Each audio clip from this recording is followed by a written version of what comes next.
this shit tight. I don't know why I'm wearing this. Alright. In the November of 1922, the archaeologist Howard Carter made one of the greatest discoveries ever in archaeological history. His discovery was the tomb of the ancient Egyptian pharaoh Tutankhamun. This was something that he would soon come to regret finding, because in doing so, he'd unleashed something far more dangerous than he'd ever imagined. Something that took the lives of 22 people, and something that's still a mystery till this day. So sit tight, because this one is a serious mindfuck, bro. Let's get right into it.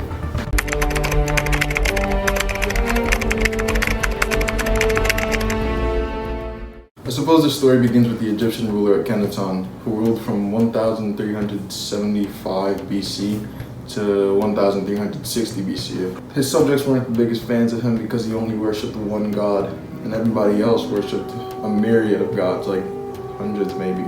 The people were insanely content with the fact that he died young, and perhaps he was possibly even murdered. His 18-year-old son Tutankhamun took over right after him. We'll call him Tut. So basically, Tut wasn't really the best ruler, He didn't do much. All he did was, bring back the multiple god worship and change the capital of Egypt. Tut died a mysterious death, which could have been an assassination or could have been him falling down the stairs for all I know, but definitely nobody knows what happened. Soon after Tut's death, the throne was taken over by a general named Horemheb.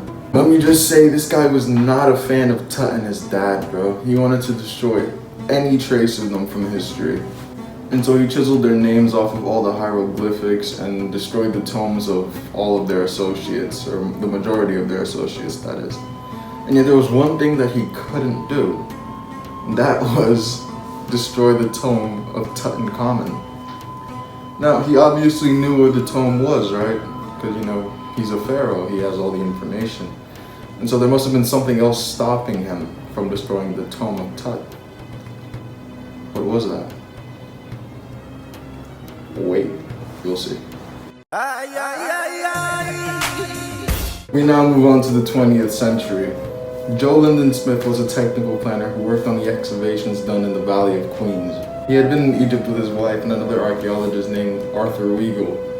While Smith and Weigel were traversing the slopes of the valley, they discovered a sort of natural amphitheater, and they had the bright idea to hold a play there. And so, they set up the play and invited many members of the archaeological community there. Their intentions behind this play wasn't to entertain the people that they invited. No, their intentions were actually to entertain the ancient gods of Egypt. You see, these huge men were quite fond of Akhenaton and decided to hold this play in order to, convince the gods to free Akhenaton from the curse that binds him to this realm.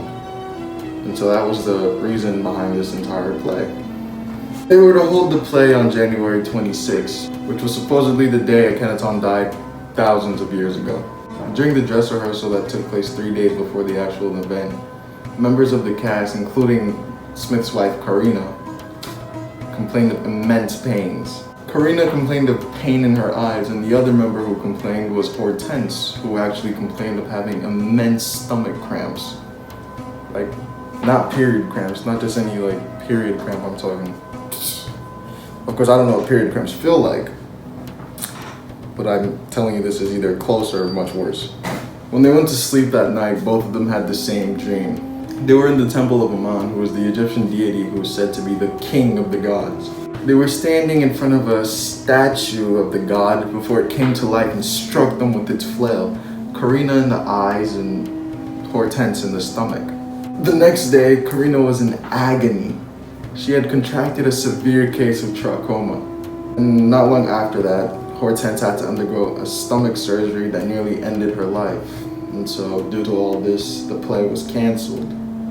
So yeah, something strange was definitely going on there, but, that is not where it ends, bro. One of the people invited to the play was a man named Howard Carter. He was hired by a wealthy American man named Theodore Davis to excavate the Valley of Kings in 1902. And since then, he had made many amazing discoveries, like the tomb of Horemheb and Queen Hatshepsut, if that's her name, and even Thutmose IV. Around 1914, and Theodore Davis was about to pull out of the hole, Valley of Kings excavation project because he felt that he had already discovered everything that there was to find there. However, they couldn't start digging until 1917 though, because the First World War had just started around that time. But once they could start digging, Carter was not playing any games. He moved tons and tons of rubble, man, and still found nothing. It was now 1922, and everybody was just about ready to give up on the project. But our anime protagonist, Howard Carter, said no. I'm close to something. And so he asked for a second chance, or not really a second chance, but more time.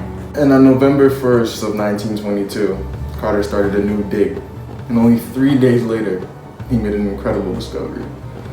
Well, not really incredible at the time, but it would have led to an incredible discovery. He found a staircase, well, stair step.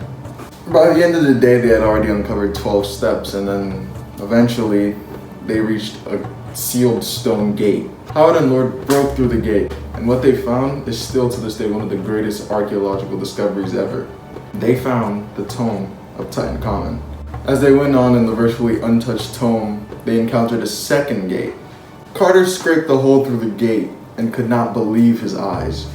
Behind the gate was more gold than you would find in a freaking bank. To be specific, he saw like strange animal statues, people statues, and a whole shit ton of gold.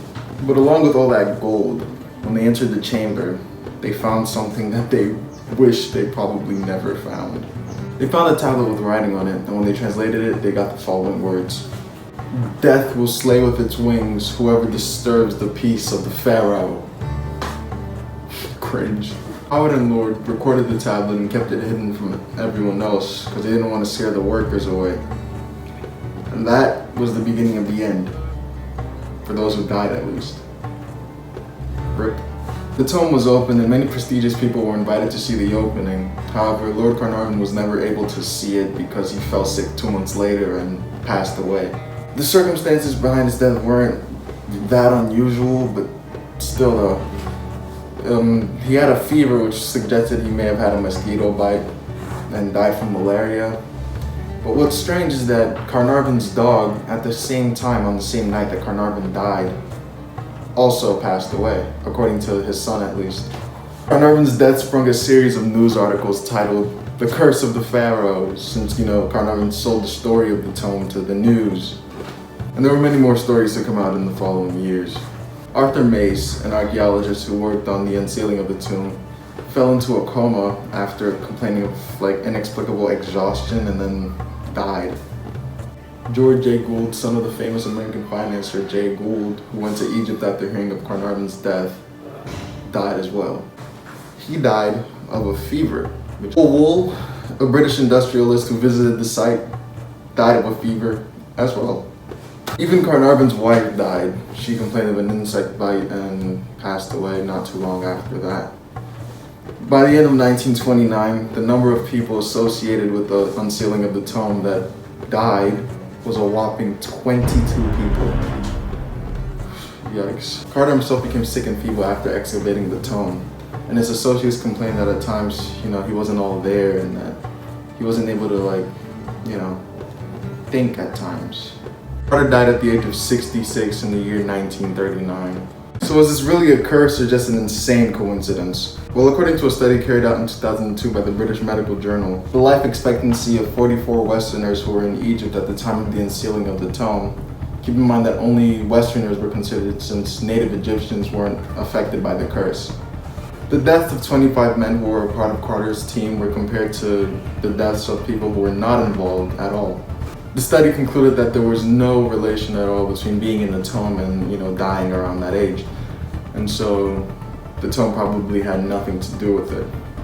However, some people believe that the tomb contained toxins or toxic materials and mold that could have, infected the workers there. However, screw science.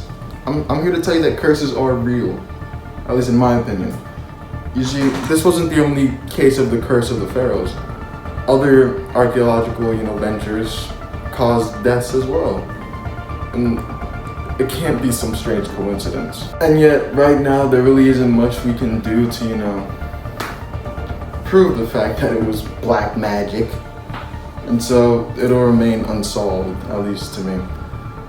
I'm curious to know what you guys thought of this entire case, and if you guys have any information about this that you would like to share with me, leave it in the comments below. Also, while you're down there, give a kiss to the like button, give a kiss to the subscribe button, and yeah, enjoy your day. See ya.